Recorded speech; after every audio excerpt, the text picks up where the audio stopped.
Welcome to the Algman Data Leadership Podcast. I'm your host, Anthony J. Algman. Data is everywhere in our businesses, and it takes a lot of work to make the most of it. The Algman Data Leadership Podcast brings you the people, stories, and lessons to help you become a data leader. Today, I'm joined by Robert S. Seiner, publisher of TDAN.com, founder of KIK Consulting, and the creator of Non-Invasive Data Governance. Bob, welcome to the program. Thank you very much for being here. Why don't we get started why don't you tell us a little bit about your background, where you've gone in your career, and what were the foundations and the inspiration behind non-invasive data governance? Well, thank you very much, Anthony. Hey, welcome everybody. I'm glad to have you here on the initial episode of Anthony's podcast. My name is Bob Seiner, and as Anthony said, I'm the president of KIK Consulting and Educational Services and the publisher of TDAN.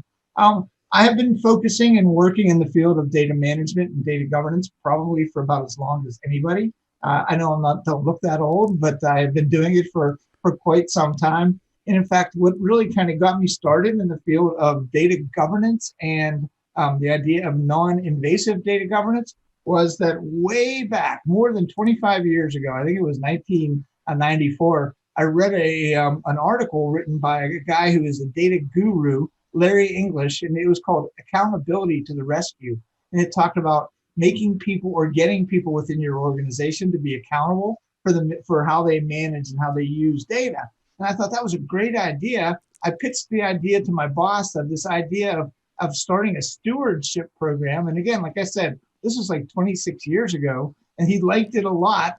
And the first meeting that I had with the new CIO, he wanted to know who owns the data, who's responsible for it. And my boss was able to say, well, I've got a guy on my team who's actually started something down that path. He's calling it stewardship. Actually, the industry was calling it stewardship at that point.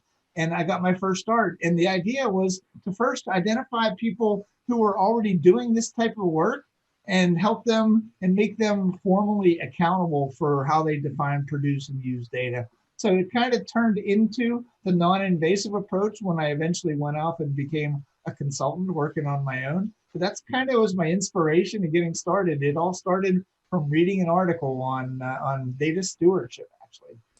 In those early days, what was it that you felt that, a lot of organizations were just missing? Like, what was it that led you down the path to realize, what they need to do differently is this non-invasive aspect, and that, it's something that you have built your business and your career around, and it is a novel and clearly relatable approach that a lot of folks have gravitated to over the years.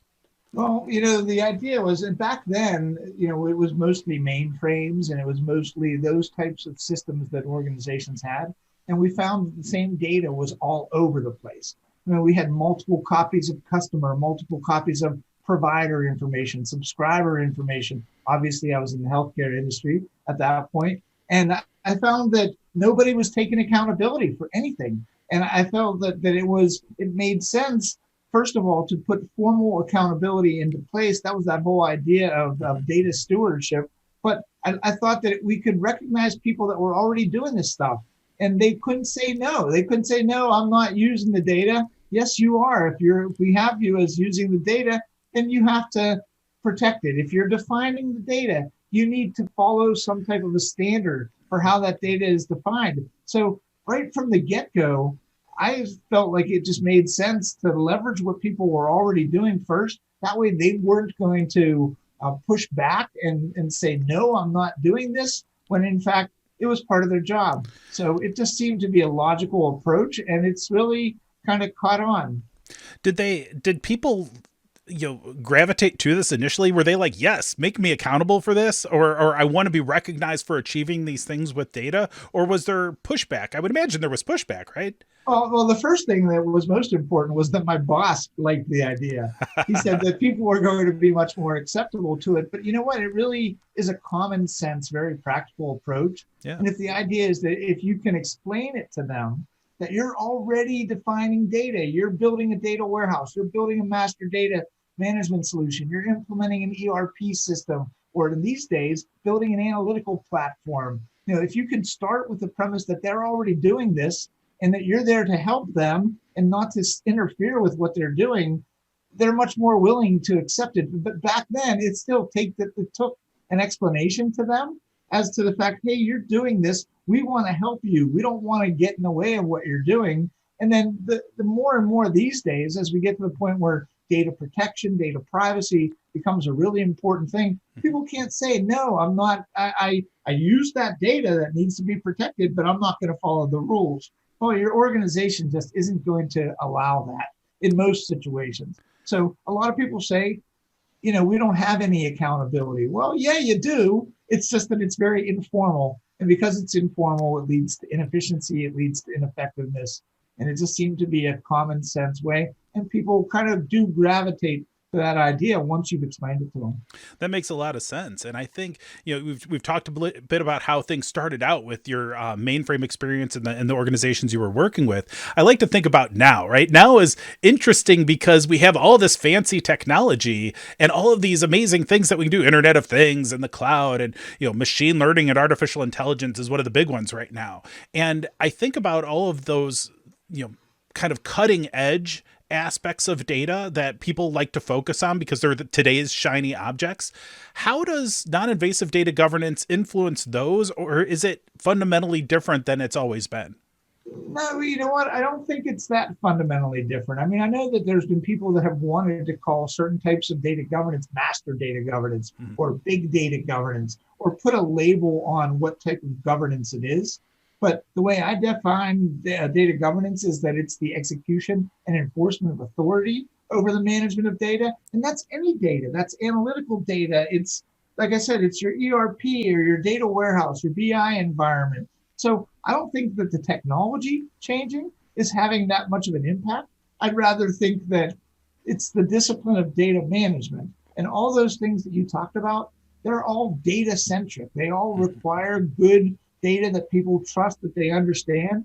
And so I don't think the technologies are making it that much more of a challenge. It's just that we need to make certain that as we invest in those types of things, that we're also investing in the data that's going to feed those things.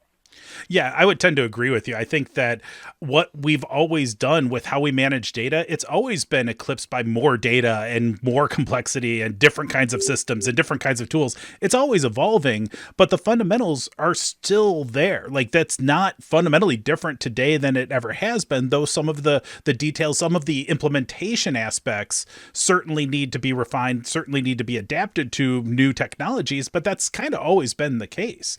I want to ask you, we've talked a little bit about the technology side.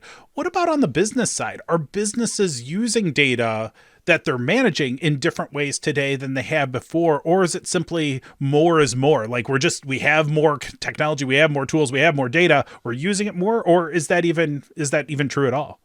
Well, you know what? I think that those two actually relate. The business, how the business is using the data, and the technology that's available to them. I mean, there are things that are available now that weren't available back in the days that I talked about earlier that I was getting started. And you know what? They still want to trust that data. They still want to value and to understand that data. And if nobody is taking the time to do that, then they're not. They're going to have these, as you said, great shiny objects. And those shiny objects typically aren't for the IT people. They're for the business people to use, for them to analyze and assess and make decisions based on that data. So the technologies keep changing, or they keep improving, should I say. Yeah. But the data behind it is the data. And, it's something that we can continue to focus on to support the business. The business recognizes that if they don't trust the data, they're going to find some other shiny object to go to. So one of the first things that we as practitioners need to do is get them to trust the data, get them to know what data we have, where it is, and those types of things. Yeah, well, and sometimes it's data you can't trust. You need to recognize sometimes the data is not going to be sufficient for what you want to do with it, and you need to know what to do about that.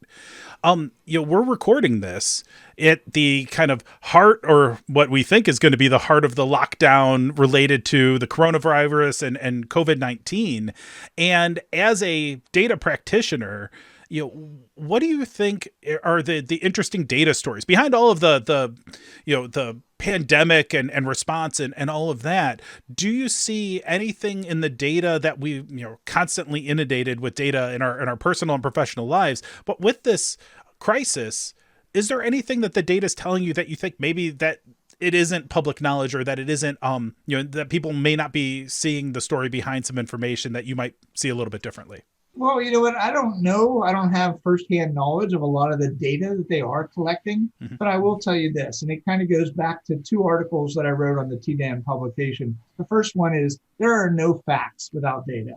And the second one is the antidote is data.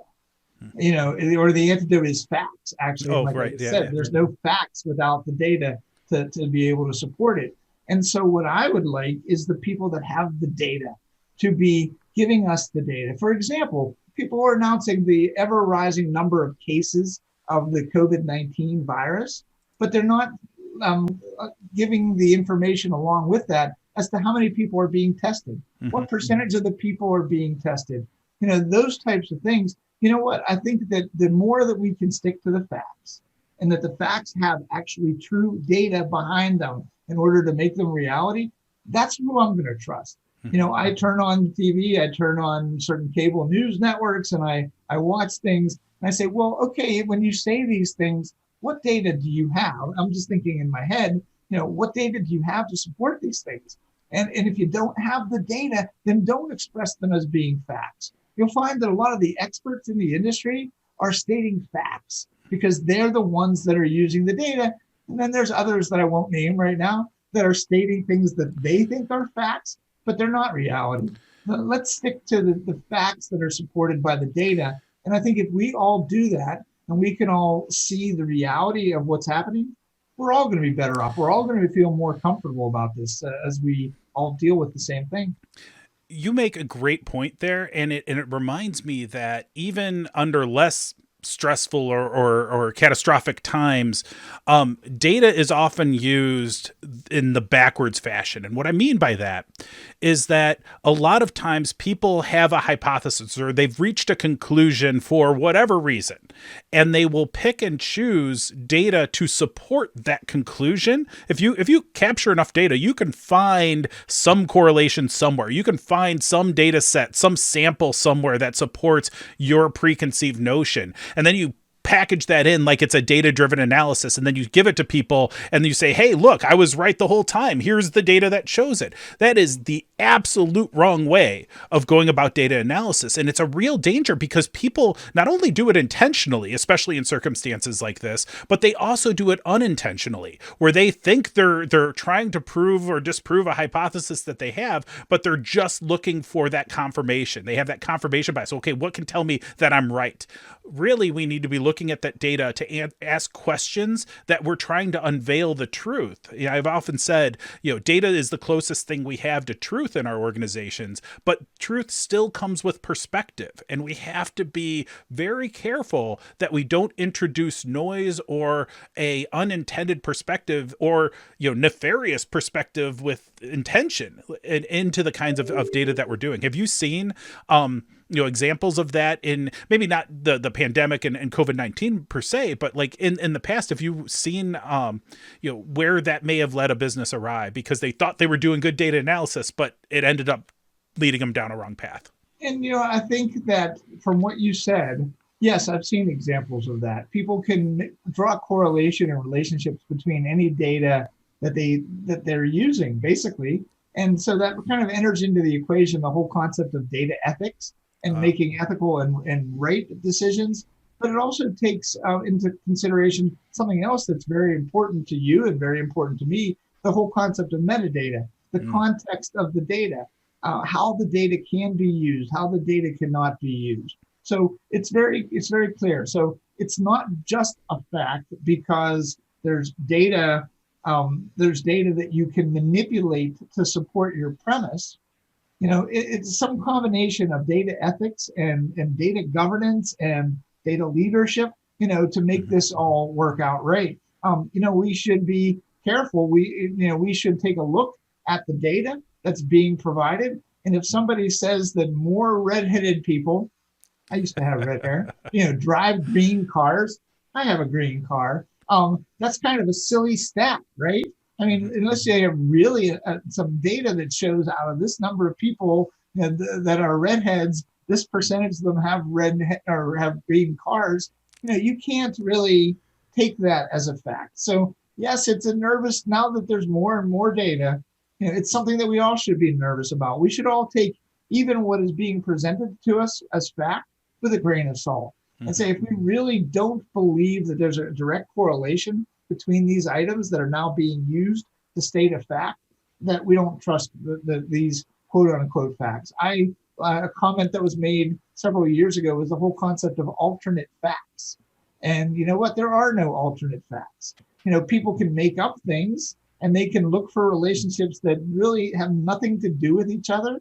I didn't do any research to see, well, what do most redheads drive when I went out and bought my car? But you can make correlations like that. It's just that people need to step back, take a look at the data that is supporting the facts, and make their own judgment. So, yeah, there's something that we're always going to run into, and it'll always keep us employed and occupied. Let's just put it that way. Yeah, that's definitely a fair point there. I think about data and a lot of what we do in the data management community and in the data management profession. We're structuring how organizations and kind of the highest level and the lowest level can capitalize on their data assets to do things as businesses. But there's also this notion that people want to do the most sophisticated analysis possible. Like we put these data scientists up on a perch somewhere of like, this is what data is all about.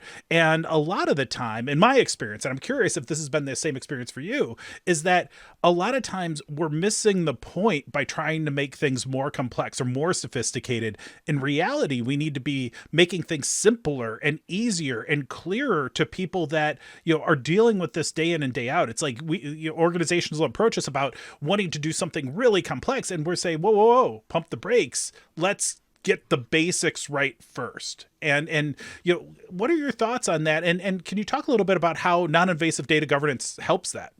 Well, you know what? I mean, as you were talking, one of the things I started to think about was the whole concept of data lakes. And, people dump a lot of data into the data lakes that can be used by a lot of people. And the problem is that a lot of that data is ungoverned. There's no clear definition for that data. There's no clear way as to how that data was produced or even any documentation on how it can be used. Yeah. So people use the term data swamp. The more data that you have that you toss into the lake that's ungoverned, and again, it comes back to being the data needs to be governed, which means we need to focus on the definition, production, and usage of that data. Yeah, we can overwhelm people with too much data. You've probably heard the expression, baffle them with, I'm not going to swear on your podcast, especially not on the very first podcast. That's right. But we don't really want to baffle them. We need to make certain that we are following in a stepwise manner, the appropriate things to be doing with the data. More data is not always better. Sometimes you can get by with a limited amount of data as long as that data is the appropriate data and that you understand that data and can use that data. A lot of organizations are trying to create relationships, from the data that, you've heard of customer relationship management, CRM. They're trying to say, well, this person's tendencies are this. And if they have too much data and they don't understand the data, they're probably going to make the wrong decisions. So, I think that more data is not always good. I think that having better data is good. Mm-hmm. Mm-hmm. Yeah. So I think that's a great point. And I was just thinking as you were talking that we are, recording this when you and I would have been at Enterprise Data World, a conference in San Diego, when you and I would have been giving a bunch of content. We actually might have been giving our data governance versus data leadership talk right now. I don't know if this is exactly when, but like it might have been today. And so it's sad for both of us because we've known each other for years and love of connecting with the other folks in the community at these events. But right now, that event had been canceled canceled, and there's going to be some amount of time where conferences as we know them are not going to happen quite the same way. Hopefully it's not very long, but we just don't know right now. What kinds of things, I mean, one of the reasons that we're launching this podcast right now is to be able to continue this conversation using what we've got, using the tools that we have. And, what are the things that, you're missing this week that you think we should be talking about, either in this forum or thinking about in our businesses or at our homes while we're trying to work on the side? But like, I want to just think, what would we be doing right now if we could? Well, you know what? The thing that I miss the most about EDW being canceled, and we don't know about other events being canceled, I canceled a 2-day public class that I had scheduled, again, just as a precaution. Don't want to bring people into a dangerous environment. The one thing that I'm missing the most is the engagement with the community. Yeah. I mean, you and I love to talk to people, love to get some feedback from them on what we're doing. That's the thing that I miss the most. DATAVERSITY continues to put a lot of information out there. TDAN has a lot of information out there. Augment Data Leadership, your website puts a lot of information out there. I mean, we can continue to be engaged. There's communities of interest that are still bringing people together. And that's really what I miss the most about the event. First of all, I love to present to groups of people and get their feedback on what I'm thinking. And I'm not the first, I would be the first person to tell you that there's not just one way of thinking about any subject. Mm-hmm. And I like to present my views and then get feedback from people. So I find that oftentimes at these events, I'm just in small groups of people, or I'm meeting one-on-one. It's not even a meeting. We just happen back past each other and we start talking. And I'm a little bit opinionated. I like to share my opinion on things. And again, it's not that my opinions are better than anybody else's opinion, but getting feedback from people, I think that really has helped to shape me over my career. I've been doing these presentations so long, I really miss them. So I hope we get back to a day where they're happening again soon. But in the meantime, putting together a podcast like this where we can engage with people directly without being actually there, I mean, you're adding a very excellent value to the industry just by doing this. It just continues that engagement. I miss the DATAVERSITY folks for sure, but I also miss the crowds of people that are at these events, because they all come into these events with one thing in mind, and that is, how do I better myself? Mm-hmm. How do I get other perspectives so that I can create whatever the unique perspective is that person's going to have. So that's what I miss most about it. Yeah. I was thinking too, but like, I don't know if people realize that when they don't, when they're attending these conferences and they meet folks like us that are up at the front of the room giving a lot of talks, we're going to these events for the same reason. We're going to these events to get better at what we do, to learn. And there was an important, most of us started by attending the events and then realizing, hey, we wanted to put some ideas out there and see if they resonate, see if people gravitate to them. And that's how we continue to get better at our craft. And I think, for me, as much as that's important, and believe me, that's important because we got to get better at what we do. We always got to be trying to improve in our industries.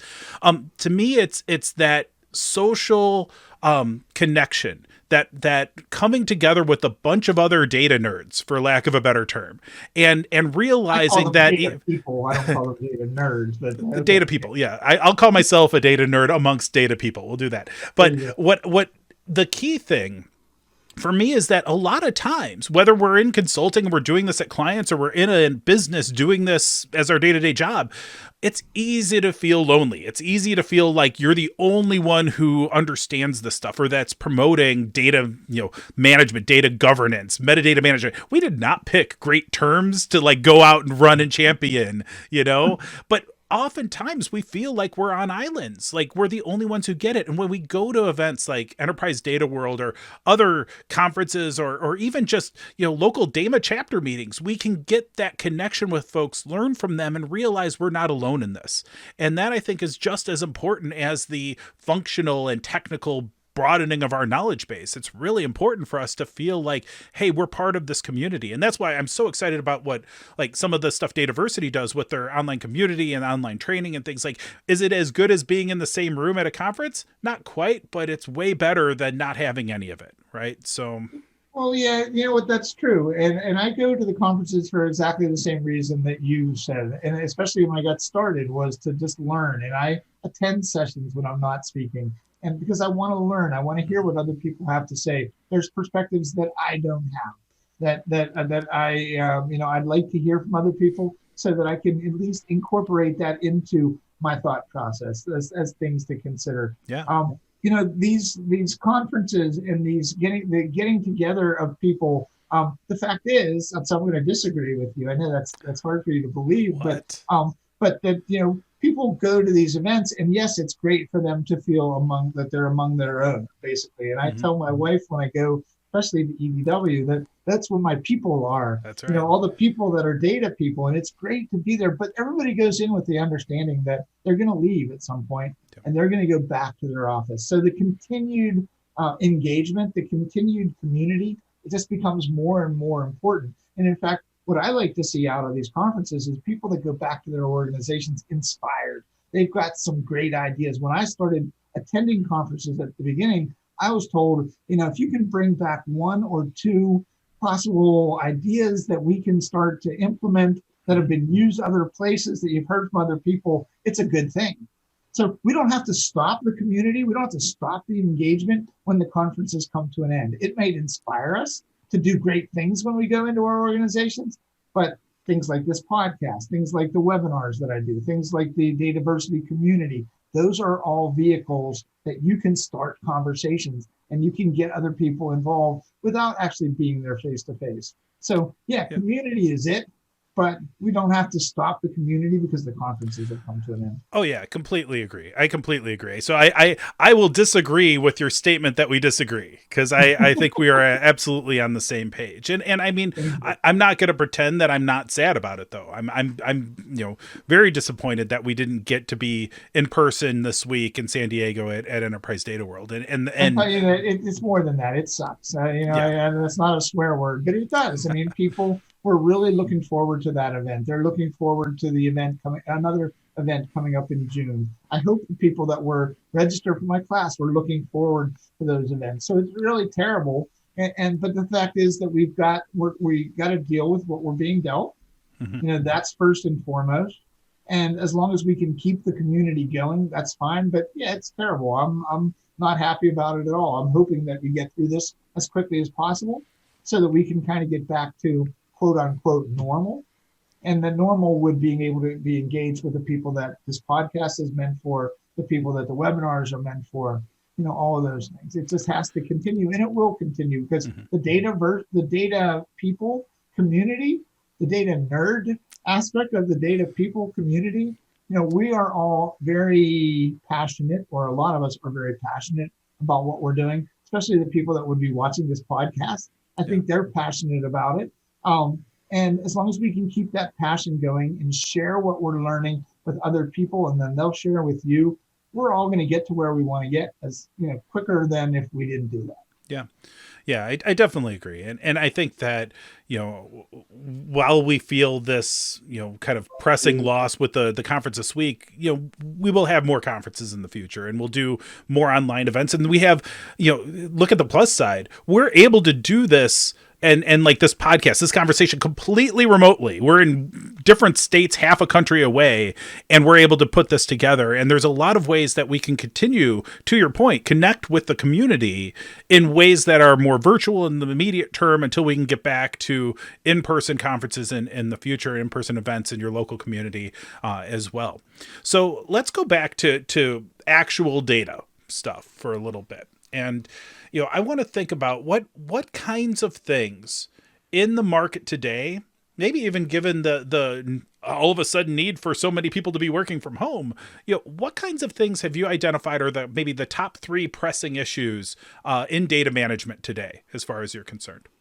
Well, the protection of data, the protection of sensitive data always seems to be a big concern of a lot of organizations, any risk management that you have around data. And you know what? It's changed. I have a client now that's focusing on the protection of sensitive information or the protection of classified information. Mm-hmm. Well, now that all the people in that organization are working remotely, that adds 10 more wrinkles to the idea of protecting sensitive information. I mean, people are working from different computers. People are working with different software. There may not be as many people that have access to their house and to their equipment but it's still a concern. Mm-hmm. And just because we're dealing with the virus now, it's the changes that it is having to organizations is that these people are working remotely, and they may not have Joe over the cubicle wall to say, hey, how is this data defined? So providing things like business glossaries, data dictionaries, data catalogs, those are extremely important if you want people to be able to access the data in the most important way. So I'd say data protection first is now a bigger concern for a lot of companies. But improving the quality of the information that we even have about our data and making that available to people, I think you're going to find a lot of organizations are starting to prioritize the quality of data, the quality of the definition of data, because as we all work remotely, and I think now this could be a change to our universe as we know it, that people will continue to work from home for, I don't know how long, but maybe a larger percentage of their time, or larger percentage of people will be enabled to work from home because they can show and demonstrate that they're just as productive from home. But how are we going to make them productive? And how are we going to assure those people that are looking at us, that are examining us, that are auditing us, how are we going to let them know that we're still governing the data, we're still protecting the sensitive information, we're providing the information to these people that make it so that they can really use the data that they have as the valuable asset? And so I think we may find that there are benefits that come from this in the long run, although I don't feel them right now being stuck here in my home office. But I think there are things that are going to change about the industry because of what we're going through that are going to actually end out helping us down the pike a little bit. Sure. Yeah, no, I think that's some great advice, and I think maybe we'll have to have an upcoming episode where we talk in detail about working remote, which is something you and I have both done, quite a lot in our careers.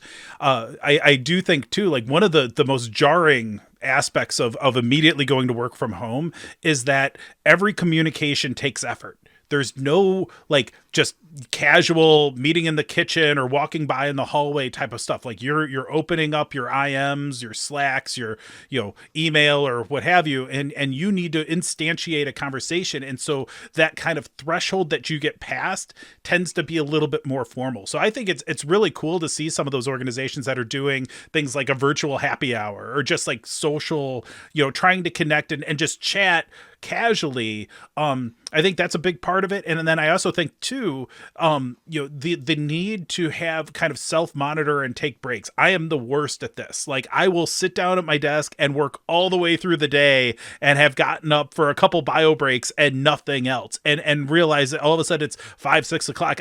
What happened to the day? I've been busy all day, but I haven't taken time to breathe. And that isn't really sustainable. And that's going to take some adjustment for people if these kind of work from home situations last beyond, a couple weeks, which I think it's likely that it may. Yeah, and you know what? There's such a thing as burnout too. Oh yeah. So one of the things that I did was I bought an elliptical for under my desk, and I'm able to pedal away when I'm not on a meeting, not on a call, and just to keep myself exercised. I also get up and move around a lot. Yeah. But there's, like you had said, there's lots of distractions. You've got a couple little ones, several or three little ones. They're not all that little, but they're little. Mine are a little. My daughters are a little bit older. So they know that when dad's office door is closed, they're not supposed to come knocking on the door saying, I need some cookies or something like that. But there's a lot of distractions. So yeah, it's going to take time to get used to it. People shouldn't expect that all of a sudden, like immediately, because this was thrust upon us pretty quickly, that we're going to be as productive as we once were or as we were before. We can work towards that end, but you got to get up. You got to move around. Sitting is the next smoking, right? They say that you got to keep active and moving, and you got to take breaks from time to time. I mean, even if you just go and take a walk outside, that's still legal, right? You people can still go walk outside, right? Yeah, in limited doses, I think. Yeah. Or in limited numbers of people. Right. But right. yeah, I mean, we've got to be aware of that. I mean, it's something that I have now been doing remotely for a lot of clients for a long time. Yeah. And I know you're getting used to it, and you've been doing this now too. But it took getting used to.